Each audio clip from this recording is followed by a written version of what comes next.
everyone, welcome back to my channel. Today we're going to be doing my low buy update for August. I did make some purchases both for clothing and beauty. Those are the two categories that I am tracking in this series. I will have my whole playlist linked down below if you want to see what it's been like all year. But today I'm going to start with the beauty products and then we will talk about the clothing products and I'll give you budget updates and I will also share my wish list with you. But what I should say is in July, I was on a no buy. So I did not purchase anything in July. And I kind of used that month to think about what I might want to purchase in August. And I made those purchases. I think I made all of my purchases at the beginning of the month, like within the first week, except for one. So we'll talk about that. But that was kind of nice to just like buy what I wanted to and then be done. And I kind of feel like I'm doing the same thing in September. It's the first week of September as I'm filming this, and I've purchased kind of what I was thinking about and wanting, and now I kind of feel like it's out of my system and done with. So we'll see if that is a thing that keeps working for me. But as far as beauty products go, I have a basket of items to share with you. So kind of going in the order that I made the purchases. Okay, so the first purchase I made was from Too Faced Cosmetics website, and they have my all-time favorite face primer and powder. I have oily skin and these products really work for me, so I am hooked on them. And they're starting to discontinue them. So I did see that some of these were going on sale. So the primer itself, I was going to purchase the full size, but they were sold out. So instead I got two of the mini sizes, and these retail for $16 each. They're not like cheap, but I got them for $6.50 each because they were on mega discount, so I feel really good about that. That's like 59% discount on these. And then I also got my powder, which is a loose powder, the Peach Perfect, and this is the full size. This retails for $34 and I got it for $14, so I saved 20 bucks on this alone. So very happy with those purchases. So these are backups in my collection right now. They're the only thing I actually have as backups in my makeup collection. I try not to do that, but these are essential. I use them every day and they're going away, so I want to make sure I got like one last hurrah with them. Okay, so after my Too Faced order, I placed an Ulta order and I purchased two items. The first one was a necessity, so this is the Not Your Mother's Naughty to Nice Conditioning Detangling Spray. I ran out of my detangling spray, conditioner, leave-in conditioner, whatever, and need a new one. I used this one in college, and the one I was using before I wasn't like crazy in love with, so I thought, let me go back to this one, and I really like it. So yeah, this is a winner. It has the orange kind of top on it, but really enjoying this. This cost, this retails for $6.99. I got it for $6.39. I had some sort of coupon applied to my Ulta order. And then I also purchased an eyeshadow palette, and this is the ColourPop Fade into Hue palette. I've really been thinking about getting a rainbow palette and trying to explore colors more. All of my eyeshadow palettes and eyeshadows that I have are very neutral based. I mean, some of them are like more orangey or like more silvery, but really not color. So I chose this rainbow palette. I did search for a lot of different ones, and this is what it looks like. It's a beautiful kind of like gradient rainbow palette. You will see there's 4 black squares there. Those were pressed glitter eyeshadows, and I don't wear like true glitter. I'm too scared of it getting in my eye and like scratching my eyeball, so I don't wear them. So I just pop those out. But the rest of these are staying in. So really pretty selection of colors, and I like that they start lighter and get more bold at the bottom, and there's different finishes here. Some are shimmer, some are matte, some are in between. So I'm really happy with this. I've been playing with it quite a bit, and it's the right choice for me. I don't need any other rainbow palette though, because I have this one, so I'm kind of set there. This retails for $34. Again, I had a little bit of a discount at Ulta, so this I got for $31.10, so a little discount there. Okay, and then the last beauty purchase I made was from Sephora. I was just kind of scrolling to see what they had on sale. I'm able to do that a little bit more because I'm not triggered. Like a lot of the things that I see I don't want. But something that has been on my wish list is a olive green nail polish for the fall time. That's one of my favorite colors to wear. And the one that I had before was a couple years old and completely dried out, and I couldn't even take the cap off. So it was on my list to get another olive green nail polish, and I did that. And this one actually came in a 2-pack, and it was on sale. So like all the bonuses.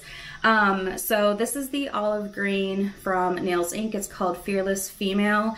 And then it also came with this shimmery, like pink metallic shade and called Bosses Be Like. Really like the formula of these. So this was a 2-pack. It was on sale at Sephora. And then Sephora also now has a coupon code that you can use. Instead of getting like a little travel size product to try out, you can get free shipping no matter what cost of your order is. So I did that to save money because none of the samples really were that interesting to me. There were nothing that I really like wanted to try. So I figured I would just save the money and have free shipping. So those are all of the beauty purchases that I had in August.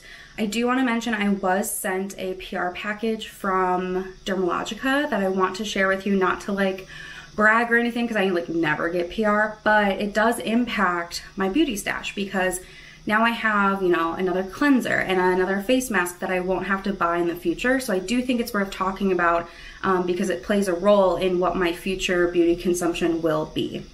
So thank you to Dermalogica. I really appreciate it. I have not tried everything yet. I have tried a couple of items. So they sent me the Clear Start line, which is geared towards like oily, acne prone skin, kind of like the younger, I don't know, younger marketed audience that they're going for. So I got the foaming cleansing wash. I have not used this yet, but it's just a face wash. I got the Pore Mist. This is a toner. I have been using this in the morning. So far I like it, but I haven't been using it enough to like see any sort of long-term differences on my skin, but I am liking this. I was also sent the Breakout Clearing Booster. This is like a spot treatment, or I suppose you could use it as serum. It's got salicylic acid in it and a few other things. So I've not tried this one yet, but it is on my list. Next time I have like an actual whitehead, I want to try this out on it without popping it to see how it, you know, how it actually performs. They also sent me the Blackhead Clearing Fizz Mask. This I did try. This is fun. It literally turns into just like bubbles on your face. You look like Santa. This is nice. I've only used it once though, so I would like to try to use it like more regularly, once a week, to see if I can tell a difference with my pores and blackheads or not. But it's a fun sensory experience. And the last item is the Clearing Defense SPF 30 Mattifying Moisturizer. I did try a little bit of this on the back of my hand just to get a sense of the consistency, and I think I'm really gonna like it. But I have a sunscreen open right now, so I'd like to use that one up, you know, in completion. So I'd like to use that one up first, and then I will go to this one. But the mattifying, it's not like drying on your skin, but as someone with oily skin, I really appreciate it because most sunscreens are very oily in nature. So all 5 of these products were sent to me for free. Thank you, Dermalogica. Again, not sponsored, or like I don't have any commitment to talking about these, but I really do appreciate them reaching out. And like I said, these will impact. I mean, now I have another cleanser, I have another SPF, so that doesn't necessarily mean that when I'm out of those items, I'm gonna have to go purchase one, you know? So it's worth mentioning. Okay, so as far as my beauty budget, I started August with $101.36 in my bank account, and I add $50 a month into this fund. So whatever I use during the month, great. If I have extra, then you know it rolls over and I add 50 each month. So I started at $101.36 and I spent $87.59, which gave me a remaining balance for August of $13.77. And then I started September by adding $50 into that account on the 1st. So my September beauty budget is $63.77. I am planning to make a couple of purchases, but mostly for backups. Like I know starting October 1st, I need to rotate my mascara because I use a mascara for a quarter and then I rotate it. So I know I need to get a mascara.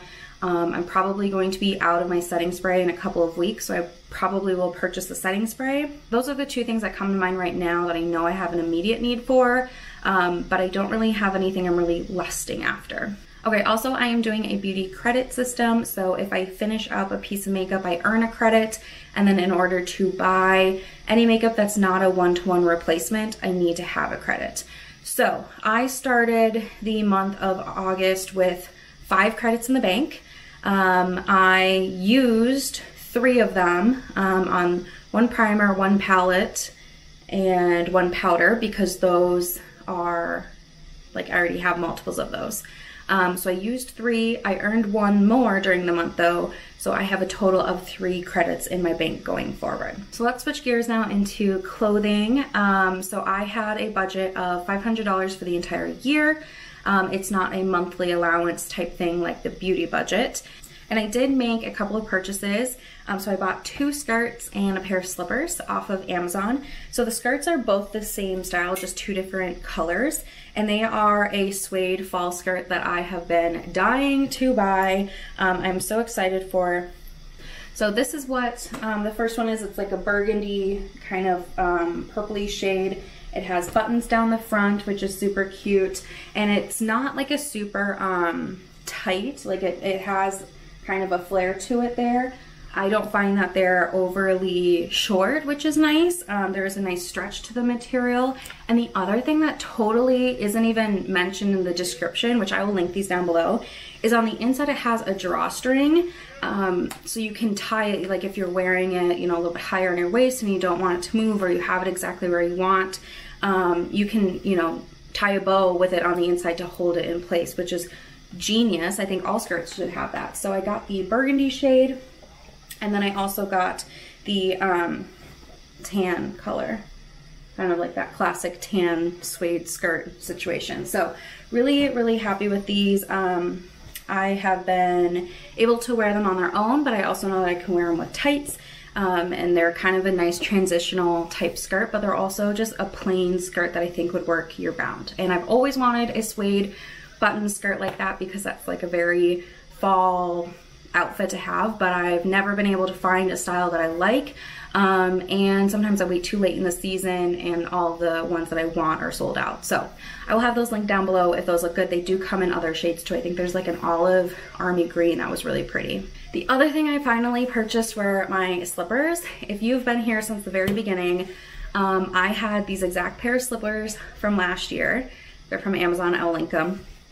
And my boyfriend accidentally threw them away, which is like so sad. But then it became spring and then it became summer and I was kind of like too hot to be wearing fuzzy slippers like that. But now it is fall where I live. It's like rainy and like 55 today. It's so nice. So I decided to actually purchase my slippers. So now I'll have them for the fall and winter season, and I wear my slippers all day, every day. Like if I'm inside, I'm wearing them type thing. So I'm really happy that I finally purchased those again. They were like a long time coming, but I wanted to wait till it was seasonally appropriate. So for my clothing budget, I started the month with $168.84. I spent $86.96, so I have a remaining of $81.88. So my plan is to try to not spend any clothing money for September and October for sure. Maybe November, we'll see what happens. But for sure I want to go on a 2-month clothing no buy. I think I can do it. I think that going into the winter, I will probably need another pair of jeans, but I can wait on that. Like I have a couple pair I can wear, but I would like to get another pair of jeans later this year. So we'll see how it happens. But quickly for my wish list, I pretty much am starting my wish list over. I wanted to delete my note in my phone because there was stuff on there that like it would be nice to have, but I really don't have the desire to actually purchase anything, if that makes sense. So I am starting fresh with my wish list. Immediately though, like thinking about the Sephora VIB sale that'll come up this fall, I do want to get a replacement of my eye cream and maybe a couple of other skincare kind of staples for myself. But past that, I don't really know if I want to go crazy. Like originally I was thinking, okay, I'm going to save up and do all these things so that I can, you know, have a fun experience, but I don't know if I'm actually going to want to do that. So we'll have to kind of keep seeing how I feel. Okay, guys, that is it. I hope you enjoyed, and I'll see you guys in my next one. Bye.